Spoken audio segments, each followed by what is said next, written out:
हर हर महादेव सभी मित्रों को welcome to electronic study YouTube channel. सभी को सुप्रभात।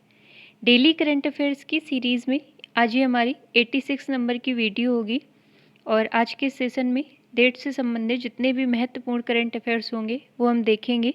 इसके अलावा सेशन के लास्ट में जो हमने इसके पहले की वीडियो में करंट अफेयर्स पढ़ा था उसका रिवीजन भी करेंगे।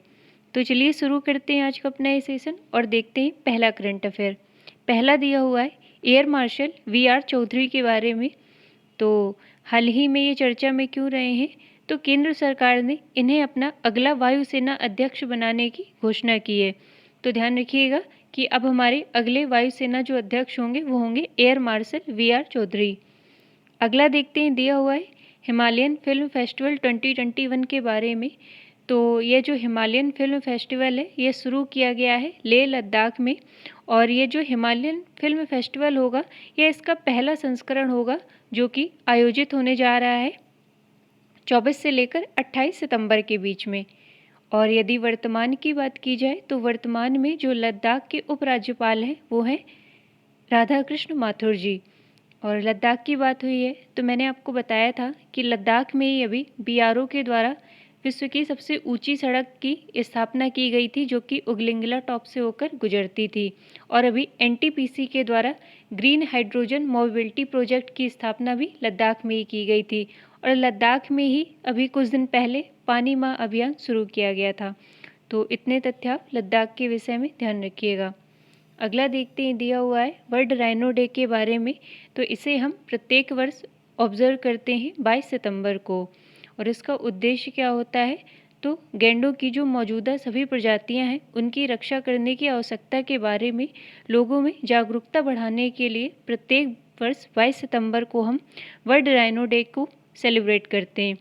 और ध्यान रखिएगा कि वर्तमान में गैंडों की लगभग 5 प्रजातियां मौजूद हैं। और जैसा कि आपको पता होगा जो एक सींग वाला गैंडा है वो पाया जाता है काजीरंगा उद्यान में जो कि असम में स्थित है। और अभी मैंने आपको एक तथ्य और बताया था काजीरंगा के बारे में कि सैटेलाइट फ़ोन से लैस होने वाला भारत का पहला राष्ट्रीय उद्यान बन गया था काजीरंगा। यह भी आप ध्यान रखिएगा। अगला देखते हैं दिया हुआ है इलेक्ट्रॉनिक पार्क के बारे में। तो ये जो इलेक्ट्रॉनिक पार्क होगा इसकी स्थापना होगी उत्तर प्रदेश में, ऐसी घोषणा की गई है उत्तर प्रदेश के मुख्यमंत्री योगी आदित्यनाथ जी के द्वारा। इसका उद्देश्य क्या होगा, तो इलेक्ट्रॉनिक उद्योग को बढ़ावा देने के लिए उत्तर प्रदेश में इसकी स्थापना की जाएगी। आगे देखते हैं, लिखा है उत्तर प्रदेश सरकार द्वारा नोएडा के पास यमुना एक्सप्रेस वे औद्योगिक विकास प्राधिकरण के साथ मिलकर यह फैसला लिया गया है। और ध्यान रखिएगा कि ये जो जेवर इंटरनेशनल एयरपोर्ट है इसके पास ही इसकी स्थापना होगी। और वर्तमान में यदि उत्तर प्रदेश के मुख्यमंत्री की बात की जाए तो जैसा कि मैंने बताया ये हैं योगी आदित्यनाथ जी और जो राज्यपाल हैं ये हैं आनंदीबेन पटेल। अगला देखते हैं दिया हुआ है अजय देवगन के बारे में। तो अभी हाल ही में स्टील कंपनी गैलेंट ग्रुप ने अजय देवगन को अपना ब्रांड एम्बेसडर घोषित किया है। अगला देखते हैं दिया हुआ है रामकृष्ण बजाज मेमोरियल ग्लोबल पुरस्कार के बारे में। तो यह दिया जाता है जिस भी व्यक्ति का उद्योग जगत में उल्लेखनीय योगदान होता है उसको। तो इस वर्ष ये मिला है गौतम अडानी को। अब देखिए पुरस्कार की बात हुई है तो मैंने आपको बताया था यूनेस्को साक्षरता पुरस्कार 2021 के बारे में। तो ये इस वर्ष मिला है NIOS को, यानी कि national institute of open schooling को। और ये इसे मिला है शिक्षा में नवाचार के लिए।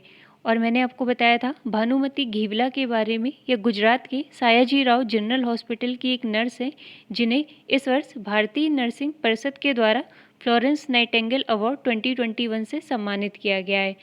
और हमने पढ़ा था स्वामी ब्रह्मानंद पुरस्कार के बारे में।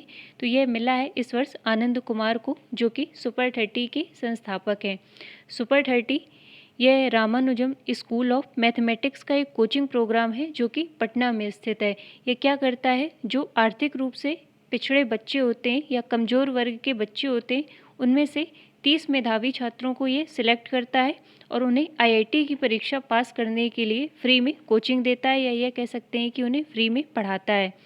तो इस वर्ष ये इन्हीं के संस्थापक जिनका नाम है आनंद कुमार उनको दिया गया है। तो यह भी ध्यान रखिएगा। इसके अलावा मैंने आपको बताया था नमिता गोखले के बारे में, जिन्हें 7th Yamin Hazarika women of substance award से सम्मानित किया गया था। शैलेंद्र सिंह यह भारतीय जीव विज्ञानी है जिन्हें अभी बेहलर कछुआ संरक्षण पुरस्कार दिया गया था। अगला देखते हैं, दिया हुआ है लोक कल्याण व सूरज अभियान के बारे में। तो यह संबंध रखता है मध्य प्रदेश से, जो कि आयोजित किया जाएगा 17 सितंबर से लेकर 7 अक्टूबर के बीच में। और वर्तमान में जो मध्य प्रदेश के मुख्यमंत्री हैं वो हैं शिवराज सिंह चौहान, और जो राज्यपाल हैं ये हैं मंगूभाई छगनभाई पटेल। अगला देखते हैं, दिया हुआ है विराट कोहली के बारे में। तो ये आईपीएल की एक टीम के लिए 200 मैच खेलने वाले पहले भारतीय खिलाड़ी बन गए हैं।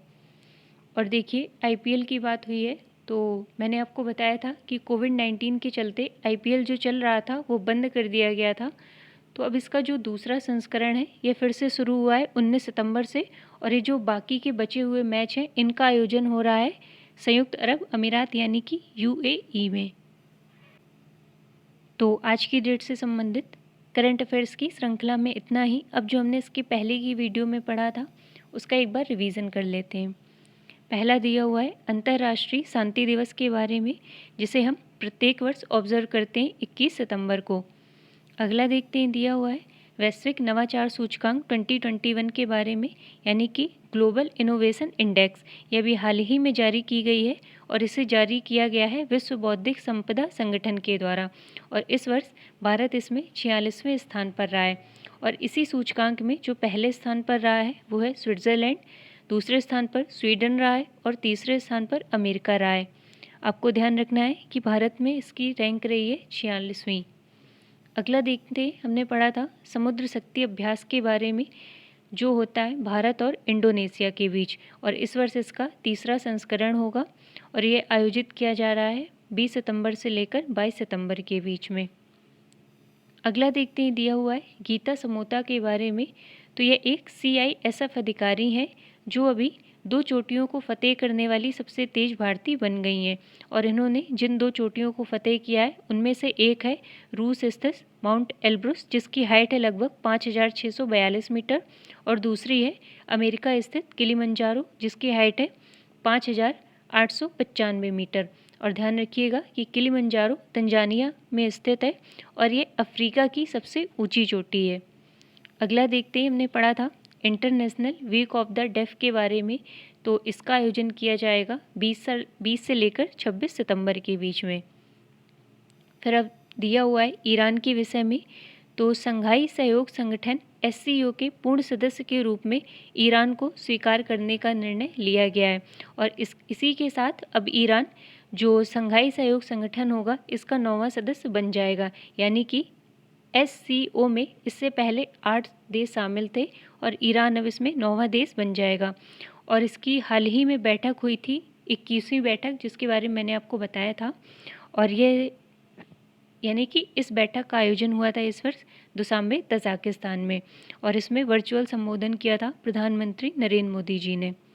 अगला देखते हैं, दिया हुआ है पायस जैन के बारे में। तो ये टेबल टेनिस खिलाड़ी हैं और WTT यूथ कंटेंडर फाइनल में बेल्जियम के टॉम क्लॉसेट को हराकर अंडर 70 बॉयज श्रेणी का खिताब इन्होंने अपने नाम किया है। तो आज के इस वीडियो में इतना ही। अब हम मिलते हैं अपने नेक्स्ट सेशन में, तब तक के लिए धन्यवाद सभी को।